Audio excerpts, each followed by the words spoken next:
Selamat siang Bu Yani. Apa kabar hari ini?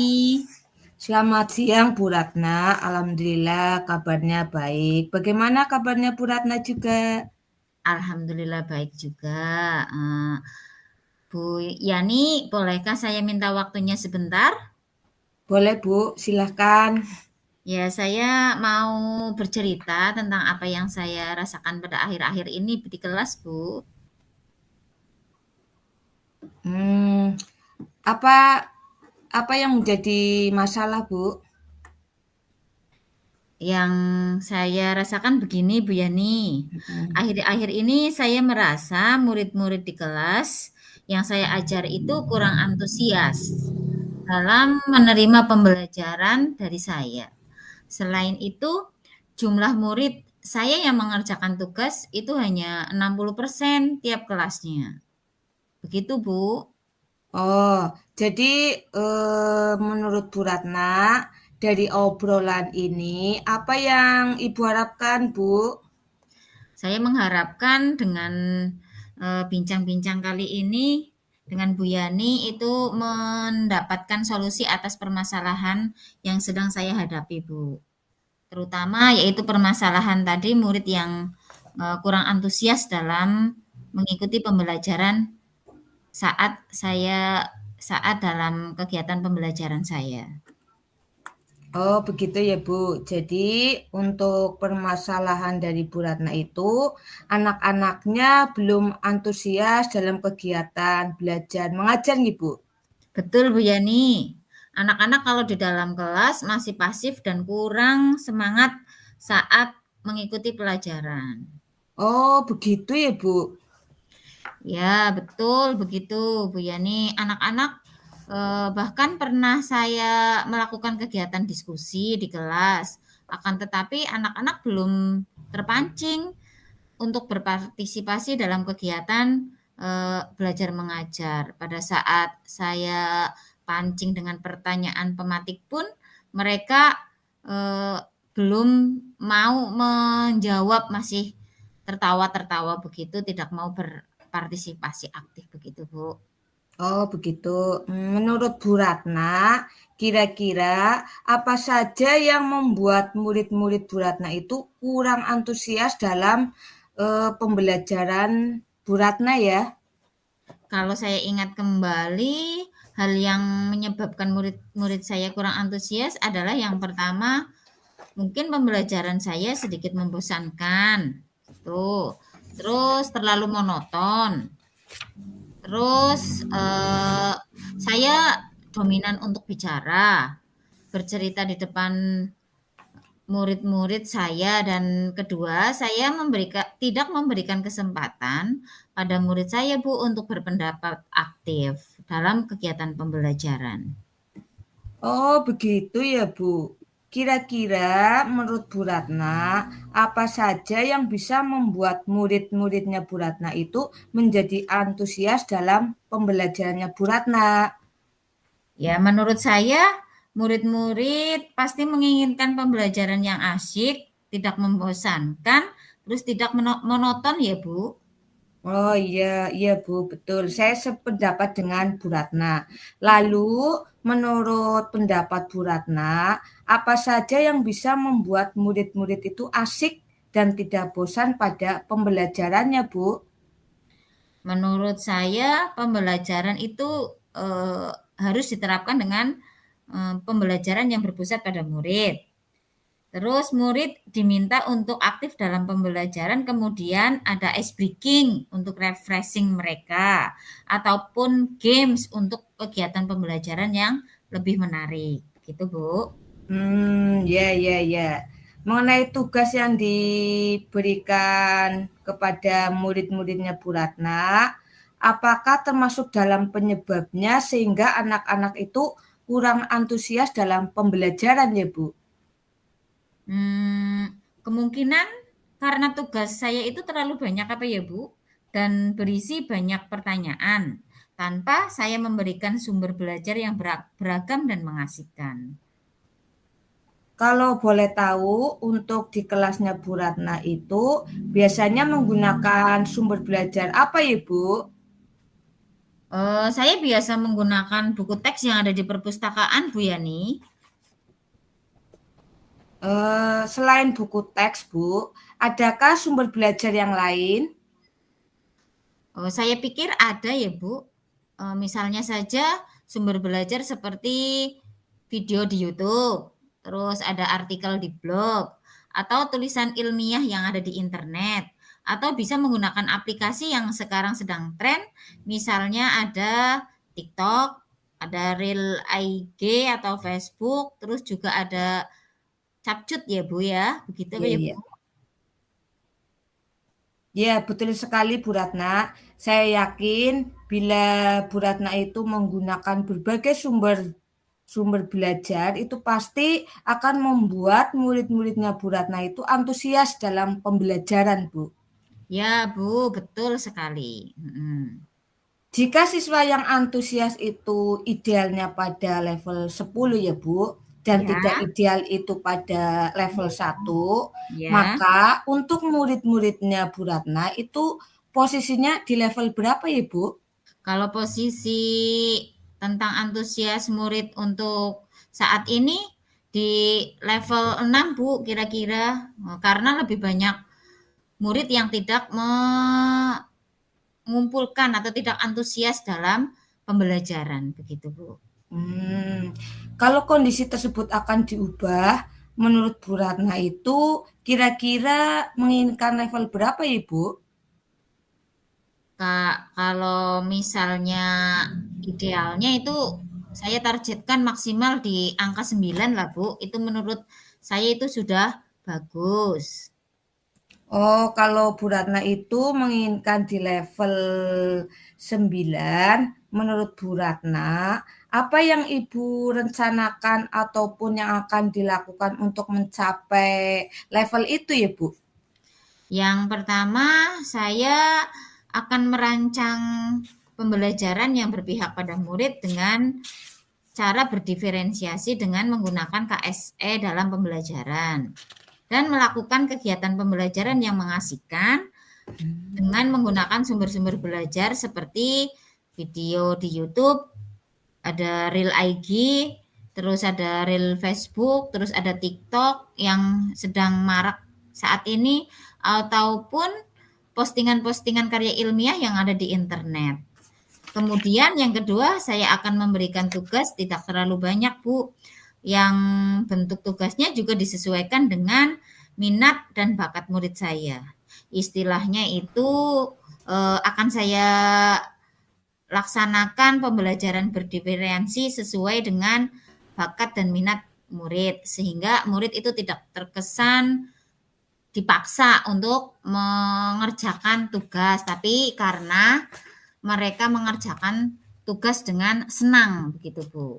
Misalnya saja dalam bentuk gambar infografis atau dalam bentuk rekaman suara atau dalam bentuk video atau boleh dengan video pendek yang diunggah di sosmed mereka Bu begitu itu ide saya.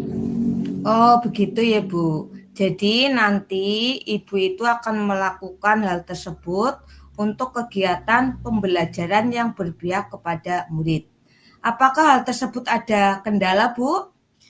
Kalau menurut saya ada Bu karena mayoritas di sekolah saya itu tidak semua anak memiliki fasilitas teknologi, misalnya saja ada handphone atau laptop yang digunakan untuk pembelajaran. Kedua, biaya pembelian kuota yang untuk internet itu yang akan menambah pengeluaran lebih besar lagi bagi orang tua kalian. Mungkin itu sangat memberatkan, gitu Bu. Kalau memang demikian, menurut Bu Ratna, kira-kira yang paling efektif itu seperti apa, Bu?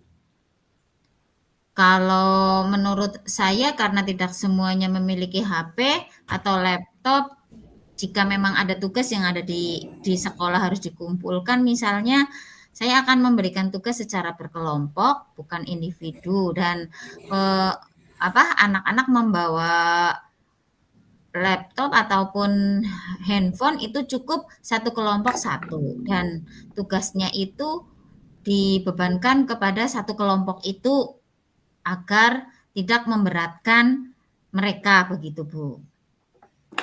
Bagus sekali rencananya Bu Ratna. Mudah-mudahan berhasil ya Bu. Ya Bu. Nah, dari obrolan kita hari ini itu dapat saya rangkum bahwa Ibu Ratna itu akan melakukan pembelajaran, yaitu dengan merancang pembelajaran yang berpihak pada murid, yaitu Ya. secara berdiferensiasi dengan KSE. Iya Selain betul. itu, Bu Ratna juga akan memberikan tugas, tetapi tidak terlalu banyak Iya dan betul. disesuaikan dengan minat belajar murid, dengan Mm-mm. tujuan agar tidak terkesan dipaksa, akan Iya tetapi betul. mereka senang dalam mengerjakan tugasnya. Betul seperti itu, Bu? Iya betul sekali Bu. Itu rencana saya dan insya Allah dilaksanakan. Kemudian Bu Ratna, Ya. menurut Bu Ratna, apa komitmen terhadap rencananya Bu Ratna? Oh ya, saya berkomitmen untuk selalu membuat rencana pembelajaran yang mengasihkan, Bu, menggunakan banyak sumber belajar, eksplorasi materi yang beragam sehingga murid-murid saya dapat menjalankan merdeka belajar, dan saya akan membuat murid-murid saya itu senang dalam kegiatan eksplorasi materi tersebut tanpa ada unsur paksaan.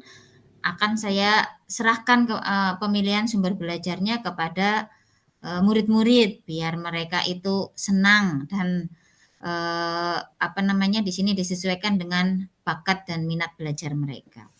Oh iya. Jadi, apa tindak lanjut yang akan Bu Ratna lakukan setelah ini, Bu? Ya, saya akan segera merancang pembelajaran yang kreatif, inovatif, dan berpihak pada murid yang dirancang secara berdiferensiasi dengan menggunakan KSE dalam pembelajaran. Dan mungkin saya akan membuat LKPD yang menarik biar mereka itu senang dalam pengerjaan kerja kelompok begitu ataupun kerja mandiri. Wah, bagus sekali rencana dari Bu Ratna. Saya sangat mendukung, Bu.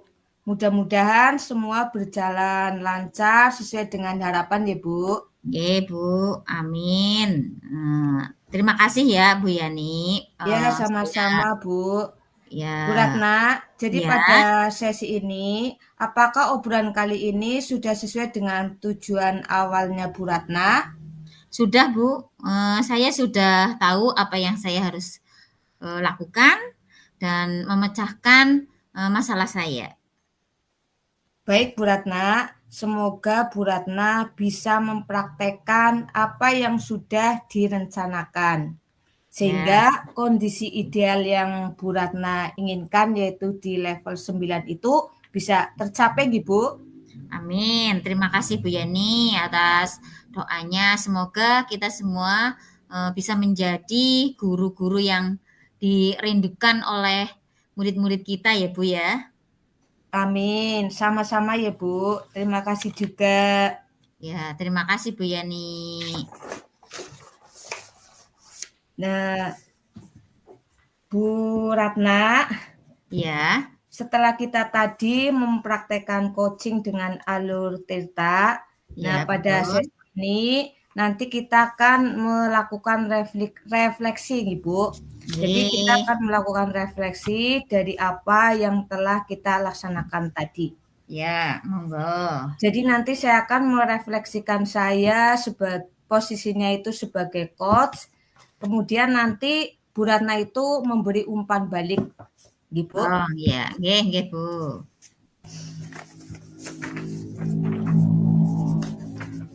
Eh, dari kegiatan ini yang sudah berjalan dengan baik selama percakapan, yaitu tadi proses coaching, alhamdulillah berjalan dengan lancar dan baik, kemudian tanpa beban dan sudah sesuai dengan alur Tirta. Iya, Kemudian juga hubungan kemitraan antara coach dan coach itu terlihat akrab, sehingga coach itu lebih leluasa untuk menyampaikan pendapatnya. iya Bu. Kemudian yang perlu ditingkatkan dalam kegiatan coaching ini, yaitu coach mampu mengajukan pertanyaan-pertanyaan yang berbobot sehingga bisa menggali potensi-potensi yang ada di coaching. Iya Bu. Yang saya lakukan agar tetap dalam kondisi kehadiran penuh, jadi saya itu sebelum melakukan coaching, coach itu harus sudah mempunyai gambaran pertanyaan-pertanyaan yang akan diajukan pada saat sesi coaching. Kemudian coach juga membuat catatan kecil tentang apa yang akan dilakukan oleh coach. Untuk yang terakhir, untuk meningkatkan saya dalam kegiatan coaching, yaitu saya akan lebih banyak berlatih mempraktekkan coaching. Dan selain itu juga saya akan merefleksikan apa saja yang masih kurang. Itu untuk refleksi saya dari saya, Ibu. Nggih. Kemudian untuk selanjutnya, Bu Ratna memberikan umpan balik dalam kegiatan coaching tadi. Setelah tadi kita melakukan coaching, yang dirasakan oleh Bu Ratna itu seperti apa, Bu? Setelah tadi kegiatan coaching berlangsung, saya itu merasa senang, nyaman, plong, karena bisa berbagi rasa, terus menemukan solusi dari permasalahan yang baru yang saya alami. Terus kemudian saya merasa senang berkomunikasi dengan Bu Yani yang apa ada keterbukaan, yaitu juga kasih dan persaudaraannya itu ada begitu Bu.